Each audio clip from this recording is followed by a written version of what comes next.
Bem, boa tarde a todos. Manifesto inicialmente minha imensa alegria em poder participar desse encontro para debater a colaboração premiada e acordos de leniência. Saudar o desembargador Márcio Antônio Rocha pela iniciativa da escola, saudar o desembargador Gebran Neto, que é o coordenador científico desse evento, e agradecer o convite. Cumprimentar o meu colega de mesa, o Douglas Fischer, cumprimentar todos os presentes, amigos. Venho aqui falar, o desembargador Gebran, em mais de uma oportunidade, falou, vou convidar juízes, advogados, membros do Ministério Público. Então, espero não decepcioná-los, porque quando eu vou num evento acadêmico, para mim isso é um evento acadêmico, uma grande oportunidade de debate, eu digo, eu sou um professor que advoga, não um advogado que dá aula. Então, eu me defino como alguém que pensa as coisas academicamente. Brincava no almoço, conversando com o desembargador, às vezes alguns colegas meus de escritório dizem, mas você vai escrever isso no seu livro? Não escreve, senão vai atrapalhar a gente depois do processo. Eu falo, bom, mas é minha posição, é assim que eu penso, eu tenho que escrever isso. E também não tenho todas as divergências, e concordo com o Douglas, quer dizer, as divergências, e acho que no ambiente acadêmico nem é necessário a data vênia, são todas obviamente respeitosas, ninguém está aqui para ser o dono da verdade, para dizer que a minha solução está correta e a que de quem pensa diferente de mim está errada. Estou simplesmente para dizer que eu tenho uma forma de pensar, pelos meus fundamentos, diferente daquelas de quem pensa em sentido contrário. A minha não é melhor nem pior, é só diferente. E é no debate que as posições se enriquecem. Eu, na faculdade, fui o que hoje se denomina um nerd. Então, eu estudava o mesmo tema assim por 3, 4, 5 autores. Na minha época, não eram tantos autores que escreviam. E os dias que eu ficava mais chateado era quando, depois da aula, eu lia 3, 4, 5 autores, ia lá Frederico Marques, Tourinho, Tornag, e todos falavam a mesma coisa. E eu falava assim, poxa, será que isso é tão claro assim que todo mundo está falando a mesma coisa? Será que tem alguma coisa diferente aqui que ninguém percebeu? Aí, quando eu li aqui 4 falavam de um jeito e um falava do outro, eu falava, poxa, agora vamos pensar, vamos ver quais são as duas posições. Então, a divergência é sempre saudável. Eu vou começar com algumas colocações bem iniciais para depois poder falar do acordo, e obviamente tenho infinitamente menos experiência prática do que o Douglas, do que certamente da grande maioria das senhoras e dos senhores aqui. Pois bem, eu concordo que a colaboração premiada é um mecanismo que veio para ficar. Não dá para imaginar o processo penal no futuro sem colaboração premiada, o que não significa que tenhamos que pensar todos os processos penais com colaboração premiada como uma panaceia para resolver todos os males.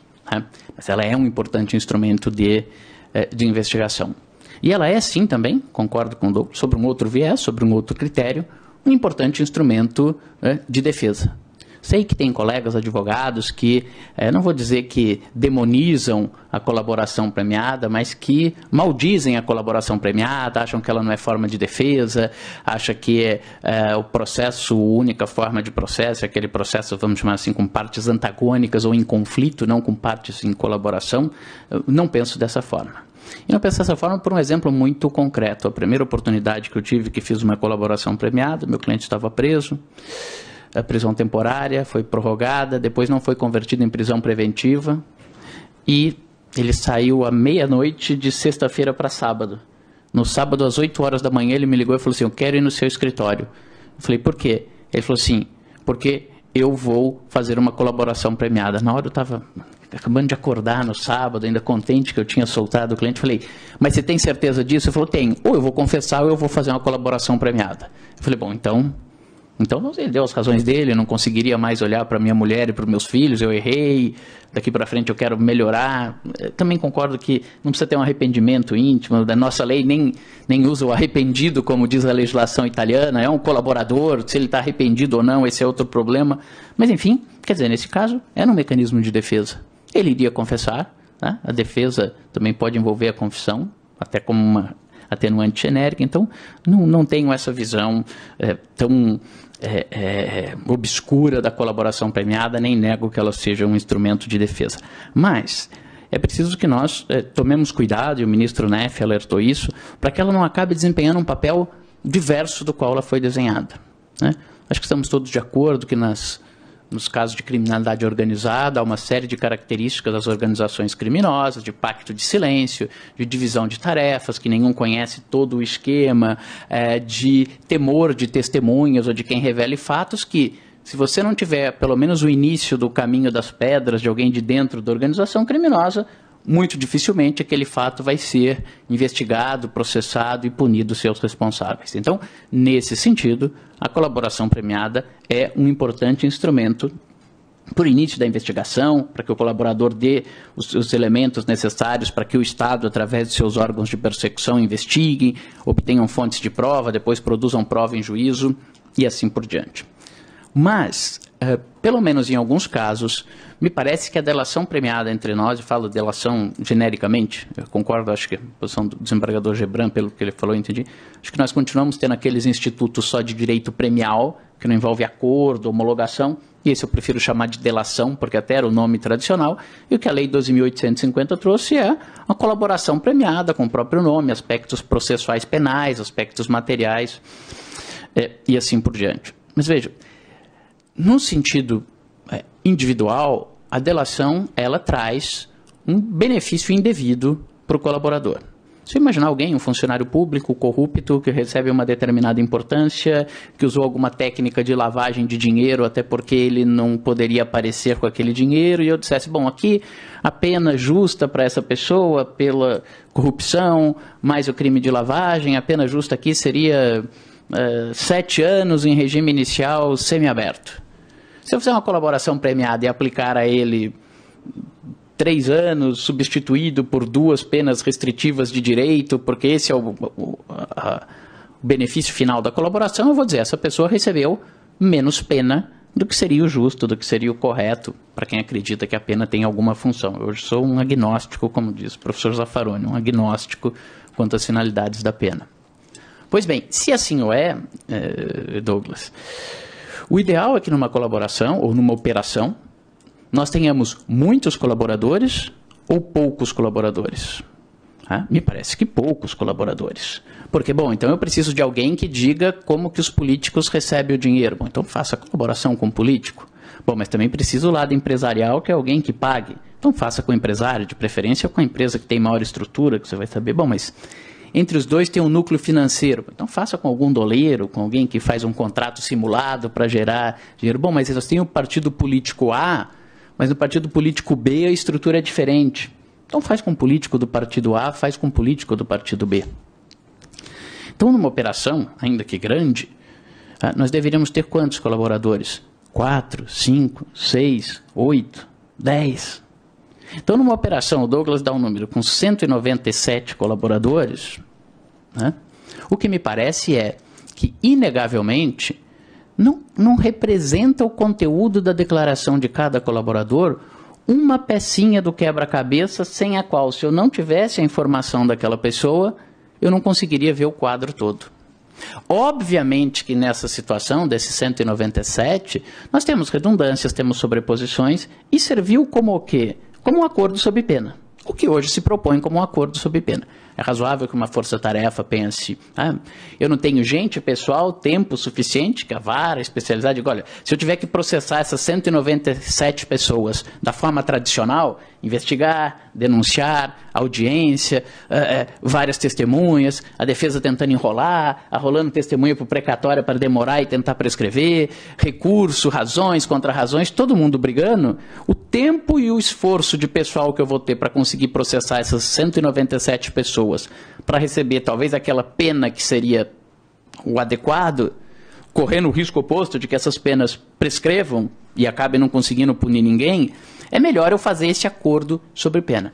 Mas aí a delação não está funcionando exatamente como aquele instrumento de prova que é o que nós pensamos num processo penal tradicional. Com todo respeito aos verifóbicos, como diz o Tarufo, que tem medo da verdade, a verdade é um critério de justiça, é necessária uma correta reconstrução histórica dos fatos para que uma decisão seja justa, e para isso eu preciso produzir provas, demonstrar além de qualquer dúvida razoável, sabe-se lá o que significa essa expressão, a culpa de alguém, essa pessoa ser legitimamente punido para eu liberar a eficácia do poder punitivo estatal. Esse seria o processo clássico, o processo de partes em conflito. Eu posso pensar numa outra finalidade do processo penal, não de legitimar o exercício do poder de punir estatal, mas de resoluções de conflito. Eu vou ganhar em tempo, agilidade, e vou perder talvez um pouco em qualidade daquela decisão, funcionamento de uma estrutura dialética, né? É um bom instrumento epistêmico. Eu tenho tese, antítese e antagonismo. A professora Ada dizia, as partes, uma perante a outra, são antagonistas, mas as duas perante o juiz são colaboradores necessários. A sentença ou a síntese será tão melhor quando houver um confronto efetivo entre tese e antítese de qualidade. Então, eu também não sou um crítico, não sou contra a colaboração, mas me parece que, e há sempre momentos de acomodação, a colaboração premiada precisa que haja um cuidado para que ela não seja usada para uma finalidade diversa da qual ela se destina. Eu concordo com a colaboração premiada, e aqui eu complemento o raciocínio. Acho que aquela injustiça individual, no exemplo que eu disse, aquela pessoa que mereceria 7, 8 ou 9 anos e acaba sendo beneficiada com 2, pode ser uma injustiça individual se eu colocar só o aspecto dele no prato da balança. Porque ele, talvez, o justo fosse uma sanção mais grave como reprovação ao que ele fez. Mas se eu colocar no outro prato da balança todos os benefícios para a sociedade, eu vou desmantelar uma organização criminosa, eu vou recuperar o produto do crime, eu vou descobrir quem são os outros membros da organização, qual a função que cada um exerce, isso se reequilibra. Então, acho sim que a delação veio para ficar, acho que a delação pode ter um papel importante, deve ter um papel importante, embora ela não possa ser banalizada, né? Ela não é um atalho para investigações.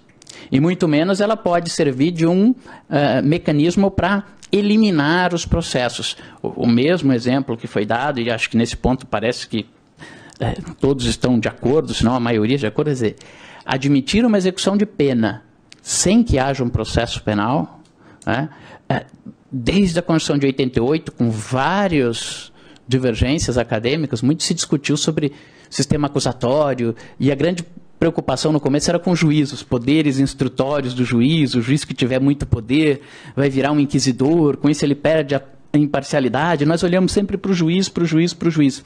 Mas com todo respeito, se eu tiver um Ministério Público que negocia, que estabelece a pena, que elimina o processo e que diz que só depois de um juízo homologatório do juiz eu já libero a eficácia daquela pena, o problema vamos manter acesas a fogueira, só mudou o inquisidor. Quer dizer, se eu tenho medo da concentração de poderes, e tenho que ter, né, porque poder concentrado aumenta o risco de arbítrio, seria só se nós tínhamos receio de um juiz inquisidor, acabar tendo que ter o mesmo receio de um Ministério Público inquisidor.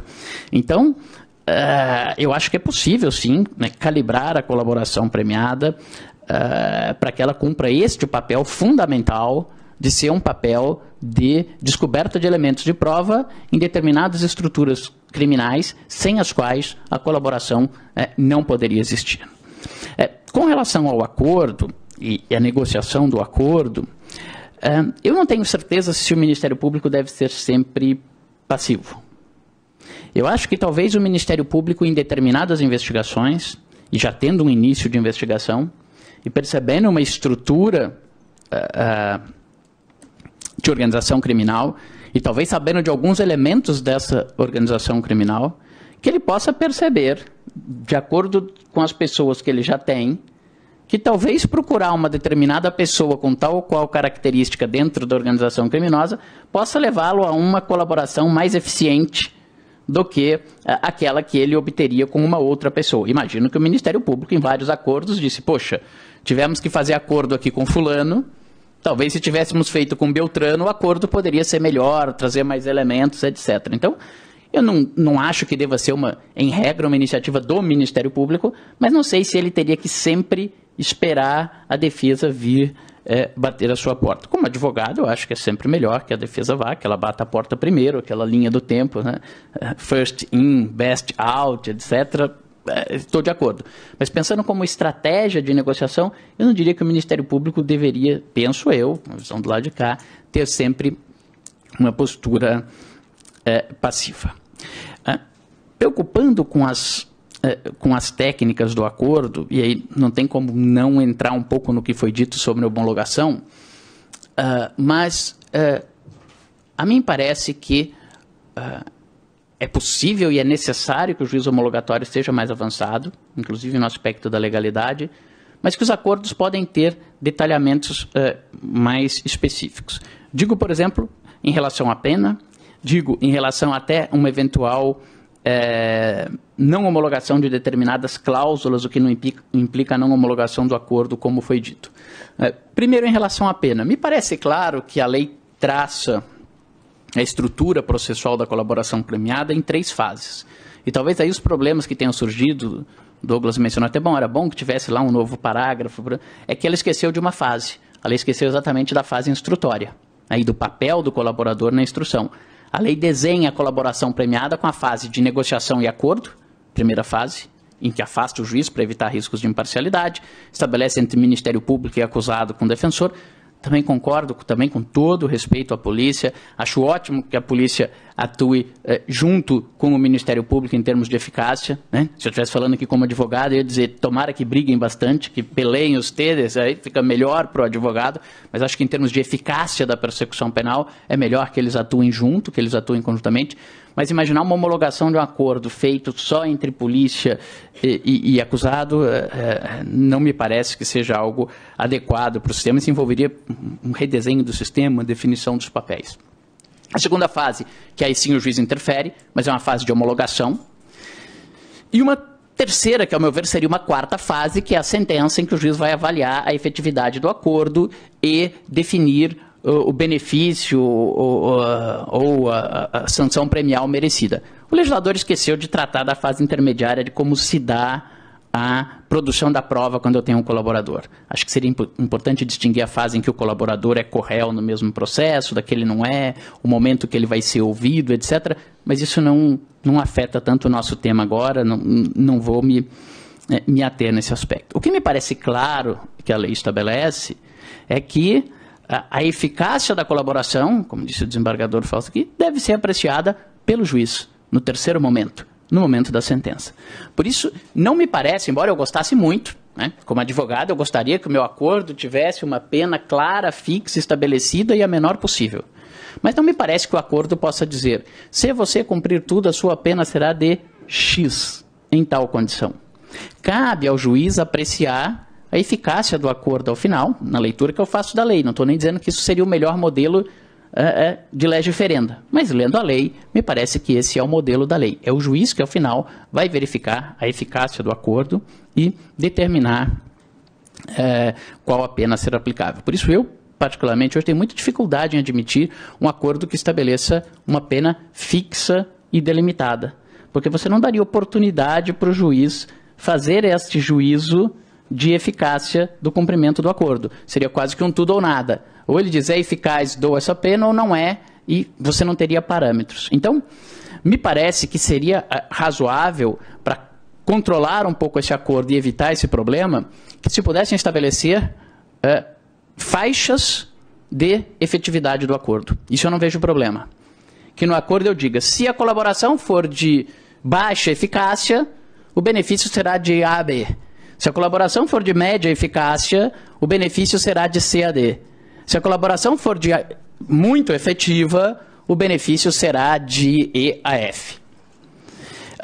Com isso, há uma margem para apreciação do julgador, embora tenha também importância o grau de efetividade. E aí eu complemento com outro tema, que é também um tema que a lei não definiu. Já foi dito bastante aqui sobre a força vinculante do acordo homologado. Me parece que tem que ser assim, senão não há nenhum sentido a homologação. Eu, por exemplo, sem adiantar um tema que eu quero falar, eu, por exemplo, não concordaria, aqui temos uma divergência, com essas penas não previstas em lei ainda com esses regimes. Mas se eu fosse um juiz um dia na sentença e chegasse um acordo desse para mim, se o acordo já foi homologado, ainda que por um colega, eu cumpriria. Não me parece que é um tema que dê para dizer isso é claramente ilegal. Quer dizer, nem o Supremo hoje se manifestou dizendo que é ilegal, a posição do Lewandowski dizendo que não pode, a posição do Barroso dizendo que pode, homologado está, aquilo deve ser respeitado perante as partes. Então, um outro aspecto que me parece que seria importante que o acordo estabelecesse é se haverá ou não, ao final, uma análise conjunta do Ministério Público e da Defesa sobre o grau de efetividade daquele acordo. Obviamente que com isso eu quero dizer se, é um segundo tema, um segundo passo, havendo essa concordância, se haveria ou não vinculação do julgador, ainda mais que eu estabelecesse faixas. Então, imaginemos o seguinte, acho que isso seria proveitoso até em termos de evitar divergências por pura tentativa de ganhar um pouquinho mais, de ambos os lados.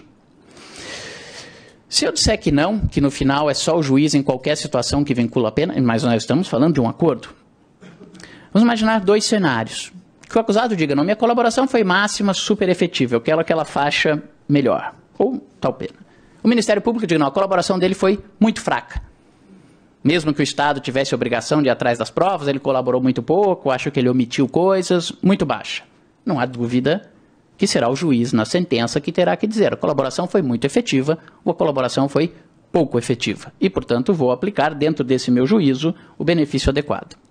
Agora, imaginemos que ambos estejam concordes. Nós estamos tratando de um acordo. E que esse acordo envolva um acordo também sobre o grau de efetividade do cumprimento daquela pena. Que, ao final, o Ministério Público e Defesa digam, olha, não foi o colaborador dos meus sonhos, portanto, realmente acho que o máximo aqui que nós estabelecemos de benefício não é adequado, mas também não foi um colaborador de pouquíssima atuação, né? Trouxe elementos que eu já tinha na maioria, mas também trouxe coisas que eu não tinha, e ambos cheguem à seguinte posição. Acho que o meu grau de efetividade de colaboração foi um grau médio. Ministério Público e Defesa digam, o grau foi médio. Nessa circunstância, a mim é difícil que o juiz possa dizer, veja que eu não estou falando da pena, mas que o juiz possa dizer não. Analisando o grau de colaboração aqui, me parece que essa colaboração foi ótima ou que essa colaboração foi péssima. Quando as próprias partes estão de acordo com o nível de efetividade da colaboração. Então, também me parece que seria possível que os acordos estabelecessem, né, a possibilidade de uma manifestação conjunta. Se não me engano, o acordo do Youssef estabeleceu isso, estabeleceu inclusive um prazo para que se na primeira manifestação não houvesse uma concordância, que num segundo momento se tentasse uma concordância, e daí, se não houvesse concordância, cada um fizesse uma manifestação separada.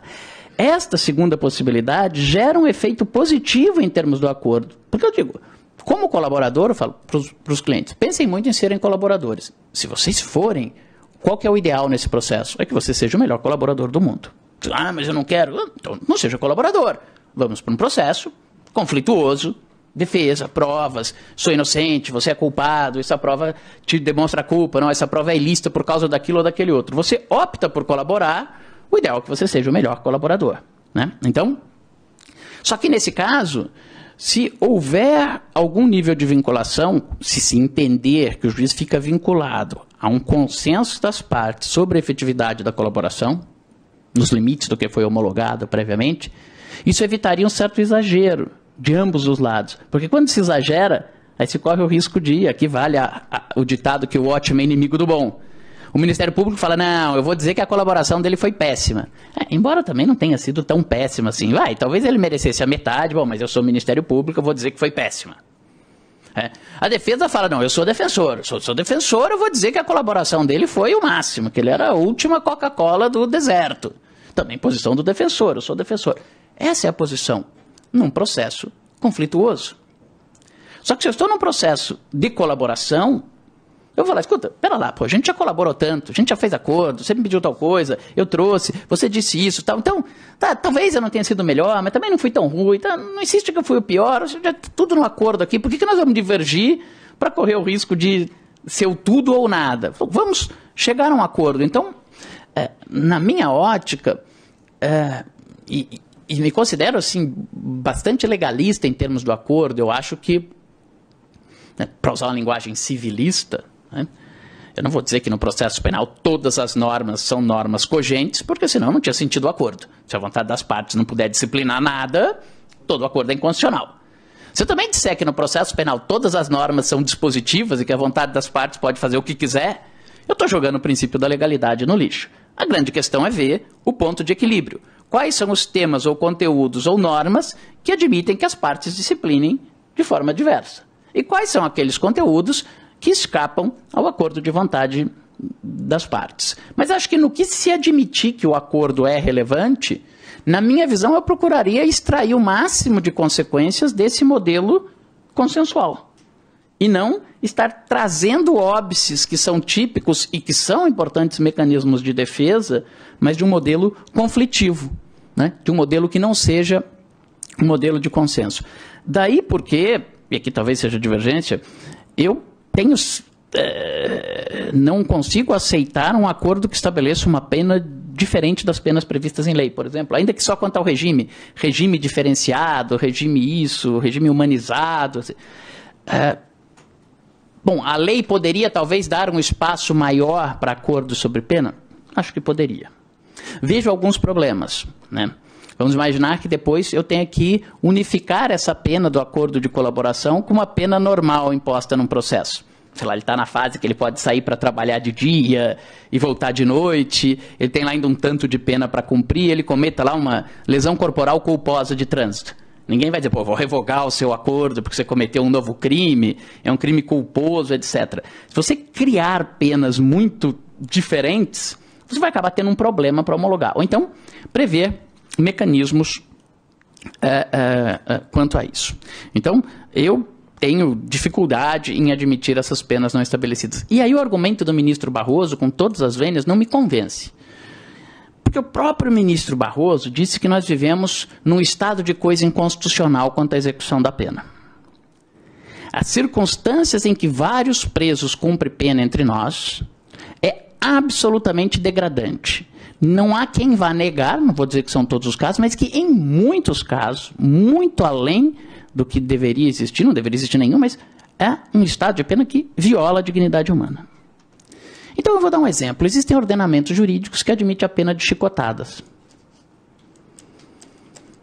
Vá num presídio e diga o seguinte: você preso aceita um acordo de trocar 1 ano de pena por uma chicotada? Você tem aqui 30 anos de pena. Você concorda tomar 30 chicotadas pelos seus 30 anos de pena? Posso errar, mas acho que é fazer fila de preso. Fila de preso para tomar chicotada. Você diz, bom, mas é menos grave. Eu acho que é menos grave. Viola a dignidade humana. É violar a dignidade humana contra violar a dignidade humana. Ficar na condição carcerária que ele está e tomar chicotada, os dois violam a dignidade humana. Acho que a chicotada é menos grave. As partes estão de acordo. Você vai dizer, bom, então pode, porque é menos grave. Você pode dar até o perdão, então se ele pode aceitar qualquer outra pena abaixo disso. E aí, acho que o que eu defendo, quer dizer, é algo que, num certo sentido, favorece a decisão. Eu, se fosse juiz, teria muita dificuldade de decidir com leis pouco claras, não negando margem de interpretação. Então, é preferível aqui que a lei diga, pode ou não pode, cabe isso ou cabe não, mas a lei é ruim. Bom, a lei é ruim. Se ela é inconstitucional, eu não aplico. Se ela é só ruim, ela é ruim. Vamos mostrar que ela é ruim. Vamos postular a reforma daquela lei porque aquela lei é ruim. Muitas vezes o que nós vemos é situações em que as pessoas querem resolver o problema indo da Constituição ao caso concreto, fazendo com que o ordenamento jurídico no meio não exista. Então, aqui, nesse ponto, eu tenho uma profunda dificuldade em aceitar isso, embora reconheça que o tema é aberto. Nós não temos uma definição ainda clara, seja na lei, seja na jurisprudência quanto a esse tema. Outras cláusulas que hoje os acordos não estabelecem e que acho que poderiam e deveriam ser estabelecidas no acordo. Cláusulas quanto à repercussão que essas penas vão sofrer depois no curso da execução penal. Por exemplo, detração da pena, indulto, uma série de institutos que depois vão ocorrer depois, quer dizer, isso fica afastado. Primeiro seria uma discussão, eu poderia dizer, posso afastar voluntariamente esses institutos? E se não puder? Bom, ele fez um acordo lá, a pena dele era, coloquei lá que a pena era de 30 anos, mas que ele só cumpriria 10, e que quando ele cumprir 1/6, ele muda para não sei o quê. Bom, aí vem um indulto e diz, olha, quem já cumpriu 1/6 da pena, eu vou comutar a sua pena. Aplico ou não aplico? Se eu aplicar, eu levo em conta aquela pena máxima, bom, mas eu suspendi todos os outros processos. Ele não vai mais ter pena nos outros processos. Como que fica essa situação? Então, aqui eu acho que o ideal seria que a lei disciplinasse essas questões. Mas se a lei não disciplinar, vamos lá, é melhor um mau acordo do que uma boa briga. É melhor que pelo menos o acordo de colaboração premiada estabeleça os reflexos que essa pena acordada irá ter depois em sede de execução da pena. Porque serão uma série de problemas. E daí? Eu poderia estabelecer, então, saídas temporárias? Agora foi dito, por exemplo, no começo, estão discutindo até se fulano pode sair de férias. né? Não está no acordo. Mas eu poderia dizer, porque eu poderia falar o acordo, bom, eu vou ficar o primeiro ano num regime semiaberto diferenciado, que você vai ter que ficar na sua casa com tornozeleira. Bom, ok, vamos imaginar que eu admiti isso, foi homologado. Eu diria, bom, mas se a pessoa que está no semiaberto sem acordo nenhum, e olha que eu sou seu colaborador, você tem que me tratar melhor do que o condenado lá, que negou os fatos e ao final foi condenado. Ele ia ter 4 saídas anuais. Eu não coloquei nada no acordo, mas e essa lei da execução penal, se aplica para mim? Eu vou ter direito a essas saídas? Porque eu também estou aqui, ó, bom comportamento, estou dentro da minha casa, já estou há mais de tanto tempo no regime, eu tenho direito aos mesmos benefícios. Então, de novo, era melhor que a lei estabelecesse. Mas se a lei não estabelecer, eu acho que o acordo de colaboração premiada poderia disciplinar também esses institutos. Uma questão que também é dúbia para mim, que passo inclusive para o problema recursal, e que é um problema, se admite o recurso e tal.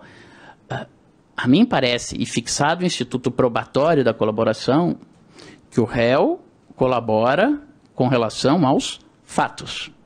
Ele não colabora com relação à qualificação jurídica dos fatos, né? Isso é uma tarefa do juiz da adequada colaboração.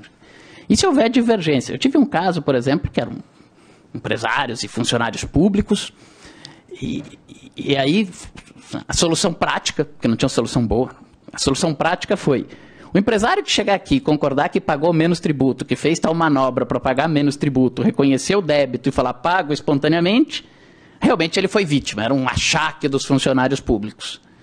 E o empresário que chegar aqui e não falar nada, ou que estiver discutindo no âmbito tributário se a dívida era essa, era maior ou menor, não, aí esse era um empresário espertão, que ele foi lá e deu uma graninha para o funcionário, ele teve uma vantagem ou não. Me parece um critério claramente insatisfatório, mas foi isso na prática. Então aí o que aconteceu? Tinha processos que o Ministério Público denunciava o meu cliente os mesmos fatos que ele narrou em relação a todos. Tinha processo que ele era denunciado por corrupção e tinha processo que ele era denunciado por concussão. Exatamente pelos mesmos fatos. A lógica era, bom, mas desse outro lado está um empresário que pagou, então ele é vítima e o colaborador praticou concussão. E no outro caso, o empresário não pagou, não. Então foi corrupção ativa e corrupção passiva. Então, quer dizer, numa situação dessa, até por questão da pena, até por um desarranjo do sistema com as reformas pontuais, acaba a pena sendo até menor da concussão para corrupção. Mas imagine numa outra situação, né, que você pode ter divergências, sem contar questões muito mais profundas, quer dizer, o fulano vai lá e narra uma questão, o tema que está aí na ordem, não sei quanto tempo eu tenho a mais, estava no meu cronômetro aqui, mas meu telefone desligou. Enfim, já estou acabando também. A discussão da pessoa que diz, bom, eu fui lá, dei um dinheiro para a campanha do fulano, eu não pedi nada em troca. Bom, mas você queria ter um ingresso lá na sala VIP dele, você não pediu nada também, mas, pô, ele devia saber que lá na frente, se ele ganhasse, você ia poder chegar e pedir alguma coisa. Ele também não disse, ó, não conte. Você vai lá e narra esses fatos. Hoje é uma imensa discussão, caso a caso, isso é corrupção, tem que ter ato de ofício, não tem que ter ato de ofício, bom, isso é falsidade ideológica eleitoral, se aquele dinheiro não foi contabilizado. Então imaginemos que o fulano chegue lá e narre esses fatos. E que por A ou por B isso seja enquadrado ou como corrupção ou como falsidade ideológica. Repercussões de competência, de pena, de momentos de início de prazo prescricionais, as consequências são brutais. Eu já tive várias vezes colega me perguntando, falando, pô, mas e aí? Apelo ou não apelo? Você acha que se eu apelar aqui eu estou violando o acordo ou eu não estou violando o acordo? Porque chegou lá uma hora, o Ministério Público pediu para ele que seja condenado, ele falou, não, os fatos são esses mesmo, mas e daí? Então, acho que até aqui é um tema que não precisaria constar do acordo, mas são pontos que a gente acaba tendo esses pontos em aberto. E a última questão, e encerro, não vou me alongar, também já foi debatido, vai ser objeto de um tema específico que diz respeito ao problema da competência. E aqui eu tenho uma divergência, acho que grande em relação ao que foi praticado, obviamente sempre respeitosa. Eu acho que o acordo não tem que ser por tudo, nem por todos os crimes que a pessoa fez, desde que ele era coroinha. Não é isso. Ah, bom, mas ele não contou tudo. Bom, se ele não contou tudo, coisas que não envolvam aquela organização criminosa ou outros crimes que ele cometeu, é um risco que ele está assumindo. por aquilo que ele fez o acordo, ele vai ter benefícios. E se eu descobrir um crime que está fora do acordo? Talvez eu, se tivesse um cliente, eu ia falar, pô, vamos tentar, já que há essa disposição, vamos tentar fazer o acordo mais amplo possível. É melhor que você fique protegido. Quanto um amigo meu, o cara falou, tem que falar tudo, não, tudo que você fez. Bom, toda vez que o guarda me parou, deu um dinheiro para ele não me multar. Não é isso, deixa a multa do guarda para lá, nós não estamos discutindo isso, é você como empresário aqui, corrupção, não sei. Então, eu não vejo essa obrigatoriedade que se conte tudo, que se narre todos os fatos. E acho que esse pode ser um balizador com relação ao problema da competência, né? E que é um problema seríssimo. Acho que tem sido mal empregado o artigo 80 do Código. O artigo 80 não é um artigo para não denunciar junto. O artigo 80 não é uma hipótese de não reunião de feitos conexos, é uma hipótese de cisão de feitos que já foram reunidos em razão da conexão. Então, acho que essa seria a baliza legal. Eu não imagino que dentro de uma organização criminosa, tem uma organização criminosa de tráfico de drogas. O fulano fez 20 carregamentos, eu vou fazer um acordo com aquela quadrilha de tráfico de drogas que ele possa falar de 15 e esconder 5. Isso me parece muito evidente, ele está lá mentindo, violando o acordo. Mas às vezes ele faz isso, aí tem o mesmo fulano que com outras 2 pessoas, ele tem lá, sei lá, uma quadrilha de roubo de carga. Ele vai ter que falar tudo, do tráfico de drogas e do roubo de carga? Se ele não quiser falar do roubo de carga, ele não é obrigado. E qual seria o limite quando nós temos competência, por exemplo, que envolvam outros estados? Ao meu ver, né? O limite o Ministério Público saberá pela própria denúncia. Há uma obra bastante antiga do Xavier de Aquino, em que ele talvez seja a única pessoa que faz essa colocação. Ele diz, olha, a conexão no processo penal é um fenômeno de direito material. Não é um fenômeno de direito processual. Por isso que a gente fala, os crimes são conexos. Não são os processos que são conexos. Os crimes são conexos, porque foram praticados em circunstâncias de tempo, pelas mesmas pessoas, porque um crime era para ocultar ou obter a impunidade do outro, porque um crime influencia na prova do outro. E o Xavier de Aquino diz, portanto, nós confundimos quando nós dissemos que nós mudamos a conexão por causa da conexão. Ele diz, olha, a conexão é um fenômeno de direito material. Se as infrações são conexas, elas têm que ser processadas conjuntamente.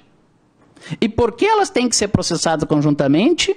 Se as competências forem diversas, um vai ganhar, outro vai perder. Não é porque eu mudo a competência que eu junto os procedimentos. É porque eu junto os procedimentos que pode ser necessário mudar a competência. Tanto que se eu tiver 2 crimes da mesma vara, eu vou juntar os procedimentos e não vou mudar a competência. Então, o que me parece nesse caso é que naquelas situações que o Ministério Público imaginar, bom, aqui eu vou oferecer 2 denúncias separadas, já vou oferecer de cara 2 denúncias e falar, isso aqui não tem nada a ver um com o outro, por melhor técnica de serviço, vou fatiar, etc, etc. Ele próprio está reconhecendo que não precisam estar aquelas 2 coisas na mesma delação. São coisas distintas. Então, acho que não é necessário que se delate todos os fatos. Claro que no âmbito da mesma organização me parece que é necessário. Seria até uma temeridade para quem for fazer uma delação, falar, não, aqui conte 5 e guarde 3. Né? Mas em relação a outros fatos, a outras licitações, a outros órgãos governamentais, a outras obras, ainda que seja a mesma empreiteira, etc., eu não vejo esse dever. Nós temos que pensar também na colaboração como um negócio, jogo de interesses, estruturas de que eu acho que eu ganho, onde eu acho que eu perco. O fulano pode achar, bom, tem uma outra licitação que teve corrupção, mas aquela lá, ninguém nunca vai descobrir. O dinheiro que eu dei pro cara, o cara já morreu, o outro não se elegeu, ninguém tá aqui, e essa aqui, bom, essa aqui eu vou ser pego. Bom, então nessa aqui eu vou fazer um acordo e naquela lá eu não vou falar nada. Uma estratégia dele. Bom, e se descobrirem a outra por qualquer motivo? Problema dele, muito pior para ele. Então, eu acho que, e concluindo, primeiro, acho que a colaboração veio para ficar, estamos de pleno acordo. Também acho que estamos de acordo que ela não pode ser banalizada. Ela não é um instrumento só para facilitar a investigação, para dar menos trabalho, etc. Acho que das próprias organizações criminosas ela tem que ser usada com parcimônia.